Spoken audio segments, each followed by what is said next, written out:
Elena sat perfectly still as the lawyer slid the final stack of papers toward her.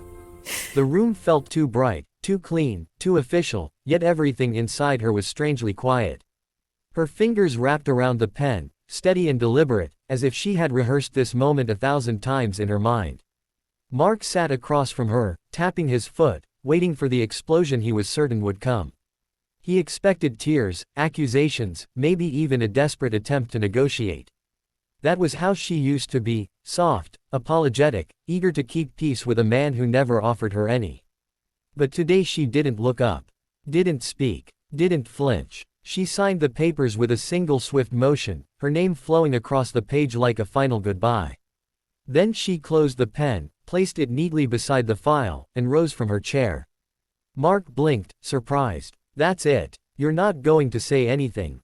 Elena didn't answer. She adjusted the strap of her simple handbag, smoothing her coat with a graceful movement that looked almost rehearsed.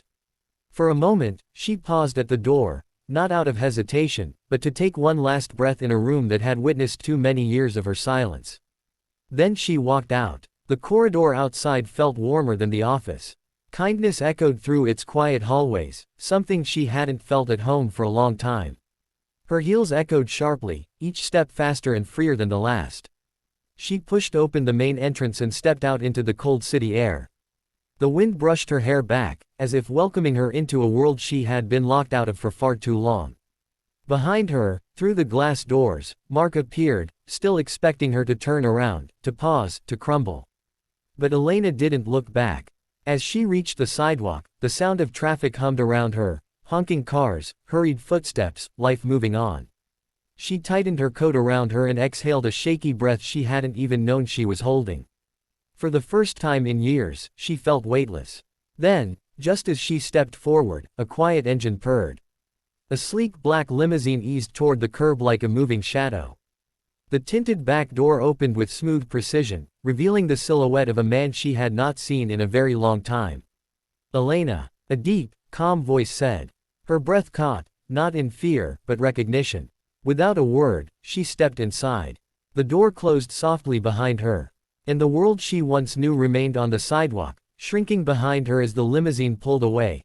The interior of the limousine felt like a different universe, quiet, dimly lit, warm. The city's noise faded the moment the door clicked shut. Elena blinked as her eyes adjusted, the soft leather scent surrounding her like a cocoon. Across from her sat Adrian Volkov. He looked exactly as she remembered him, yet absolutely different. The sharp lines of his jaw were more defined now, his posture effortlessly commanding. His charcoal suit fit him with the precision of a man who didn't just wear power, he inhabited it. But his eyes were the same. Calm, observant, almost too perceptive. "Elena," he repeated gently, as if confirming to himself that she was really there. She swallowed. Her voice felt trapped somewhere in her chest, tangled in years of exhaustion and silence. "How did you know I'd be here?" she asked finally, her words barely above a whisper. A small, knowing smirk touched his lips, not arrogant, just honest. "I've kept an eye on you," he admitted. "Not closely. Just enough to know when you might need help." She looked away, unsure if she should feel grateful or embarrassed. The divorce papers, the years of diminishing self-worth, the loneliness, it all felt too raw to discuss. "You were waiting," she murmured. "Yes," he said simply. Adrian leaned back, studying her with a gentleness that didn't match the intimidating aura he carried.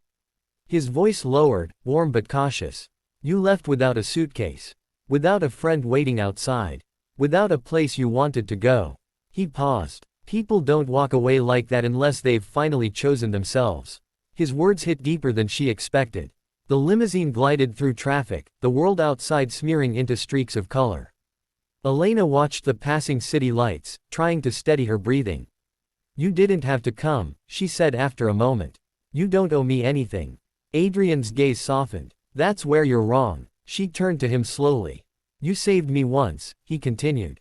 "Long before I was anyone. Before the money, before the company, before the world pretended to respect me." He exhaled. "And you never let me thank you."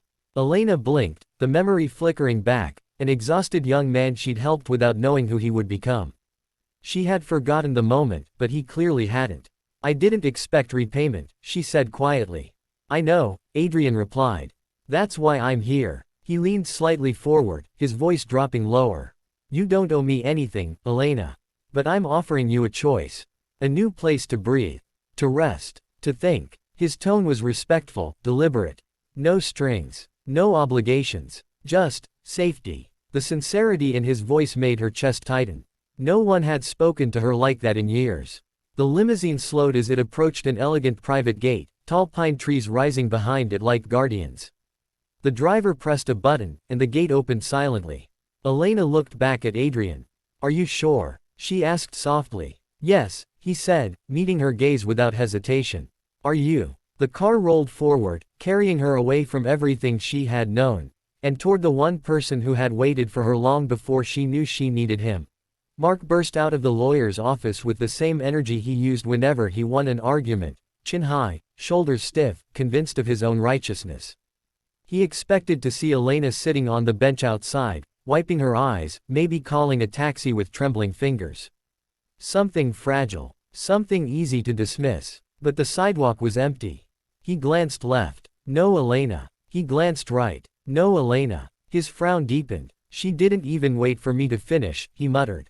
As he stepped down the stairs, a sudden glimmer of black metal caught his eye. A long, polished limousine glided away from the curb with an elegance that didn't match this part of town. The tinted windows reflected the gray sky like mirrors, concealing whoever was inside. Mark stared at the car, confused. People like him didn't mingle with limousines. People like her definitely didn't. Then something fluttered on the ground. A scrap of familiar fabric. Mark bent down and picked it up, Elena's scarf. The light beige one she always wore on her most stressful days, as if it grounded her. He held it between his fingers, feeling the faint trace of her perfume. Impossible, he whispered, glancing again at the disappearing limousine. Why would she get into a car like that? Who was inside? And why hadn't she told him anything? His stomach twisted, an unexpected spike of panic. He wasn't afraid of losing her. No, he had been ready to be rid of her for months. What terrified him was the idea that she might actually be okay without him. Worse, better off. Maybe it's an Uber Premium, he said under his breath, but even he knew that wasn't true. That was no Uber. That was a chauffeur-driven, high-security luxury vehicle used by politicians and billionaires. A secretary from the firm stepped outside, shivering in the cold. Mark, everything all right? You look pale. He didn't answer at first. His eyes were locked on the limo as it turned a corner and disappeared. When did she leave? He asked finally. A few minutes ago, the secretary replied. She walked out quietly and then, well, she was gone. Very fast. I don't think she was alone. Mark's jaw clenched so hard his teeth hurt. Alone. In a limo. With whom? Suddenly, the confidence he carried into the divorce evaporated. He felt as if something had been ripped out of his hands: control, pride, certainty. All the things he believed Elena would never have without him. She didn't even say goodbye, he muttered, his voice cracking despite his effort to appear composed. The secretary tilted her head. Well, she probably didn't have a reason to. Mark glared at her, his expression darkening. He shoved the scarf into his coat pocket and walked away, but his steps were uneven, frantic. He didn't know who the man in that limousine was, but one thing was clear. Elena wasn't broken. She wasn't defeated. She wasn't alone. Someone had been waiting for her. And for the first time since the divorce began, Mark felt a burning, nauseating fear. Not because he had lost her, but because someone else had found her. The limousine rolled through a narrow road lined with whispering pines, their branches arching overhead like a protective canopy. Elena sat quietly, her fingers intertwined on her lap as she watched the world change outside the window. The city's harsh angles faded behind them, replaced by soft forest shadows and stretches of untouched land. It felt unreal, like stepping out of her own life and into someone else's dream. When the car finally slowed, she leaned slightly forward. A tall, wrought iron gate rose before them, sleek, modern, elegant. Beyond it, she could make out only hints of a vast estate, warm lights glowing between the trees, the faint outline of a large house, a softness that didn't resemble the opulence she expected from a billionaire's home. The gate opened silently. The driveway curved, illuminated by golden ground lights that cast a gentle glow on the path. A fountain shimmered ahead, water cascading in quiet ripples. Everything felt deliberate, calm, and unexpectedly intimate. Adrian glanced at her. "You're safe here," he said in a voice that wasn't soothing out of pity, but sincerity. The limousine stopped in front of the estate's entrance. When Elena stepped out, cool air brushed across her face. The house loomed before her, an elegant blend of glass, wood, and soft stone. No unnecessary extravagance. No cold luxury. It felt lived in. And yet, she hesitated. Adrian walked around the car and stopped beside her, keeping a respectful distance. "You can breathe," he murmured. Elena took in the details. A terrace with ivy creeping along its beams, lanterns flickering near the doors, and a warm light glowing from inside as if someone had been waiting for her arrival. It was nothing like the house she had shared with Mark, cold, rigid, every corner reminding her of the roles she never fit into. Inside, the foyer greeted her with warmth, soft rugs, photographs of landscapes, pieces of art that looked meaningful rather than expensive.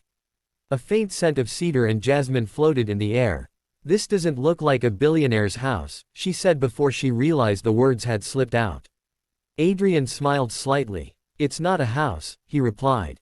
"It's a home." He paused. "And one I built long before the world decided what I should own."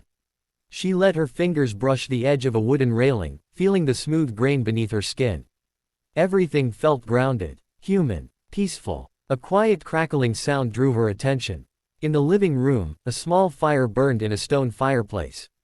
Not because it was cold, Adrian simply preferred warmth over grandeur. "You can stay for a night," he said gently. "Or longer. Whatever you choose." Elena turned to him, startled by how carefully he chose his words. He wasn't offering her a cage made of privilege. He wasn't offering ownership or a contract disguised as kindness. He was offering space. A place where she could sit down without being judged. A moment where she could breathe without being watched. A life where she could exist without asking permission.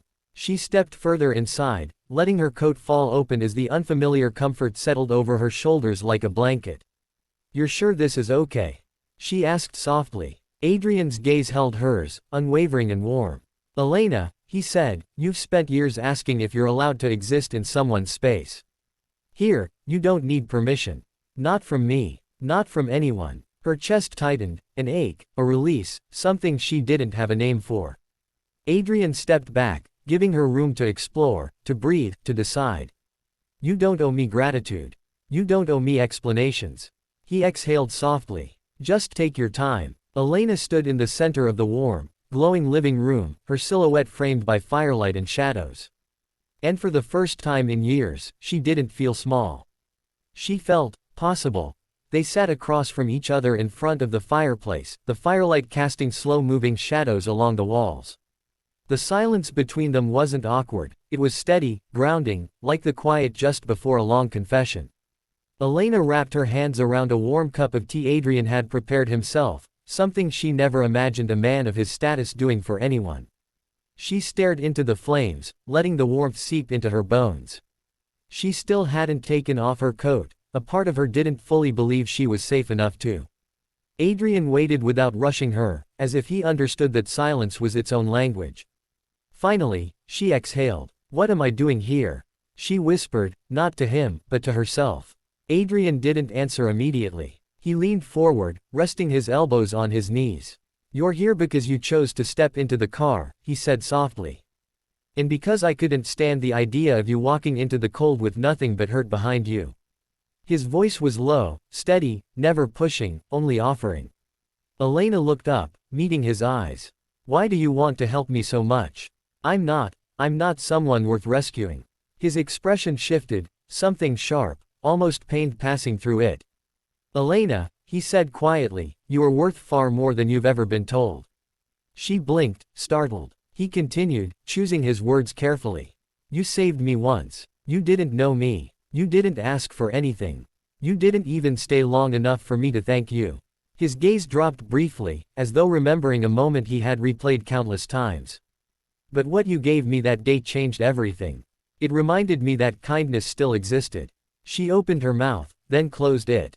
The memory was faint, her helping a young man who had been treated unfairly, encouraging him to stand up for himself. A small moment in her mind. But to him, it was a turning point. I didn't think you remembered, she murmured. I never forgot. The way he said it sounded less like admiration and more like a vow. And when I saw you walk out of that office today, you looked exactly like I once did, tired, alone, convinced no one would notice if you disappeared. Elena's eyes stung, but she refused to cry. She had cried too many times for a man who didn't deserve the water in her tears. So what now? She asked quietly. I can't just live here. Adrian nodded. I'm not asking you to, he said. I'm offering something different. He sat back, giving her space again. A chance to rest, to rebuild, to remember who you were before. Someone dimmed your light. She looked at him for a long time.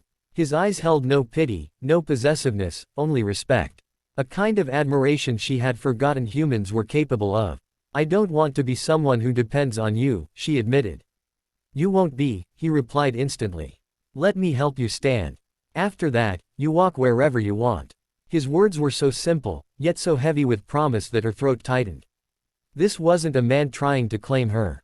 This was a man offering a future she could choose on her own terms. Elena set her cup down, the clink of ceramic echoing in the quiet room. She lifted her chin, meeting his eyes with a strength she hadn't felt in years. Then help me rebuild, she said softly. But don't carry me. I want to earn the rest of my life. A slow, sincere smile spread across Adrian's lips, one of relief, pride, and something deeper he didn't dare speak yet. Then we'll build it together, he said. Outside, the wind rustled through the pines. The fire crackled softly. And for the first time in a long time, Elena felt the world open, not like a door being pushed for her, but like one she finally had the courage to walk through. Far away, Mark's shadow still lingered in the city. But here, in this room filled with warm light and quiet possibility, Elena finally began to feel what freedom tasted like. It tasted like beginning,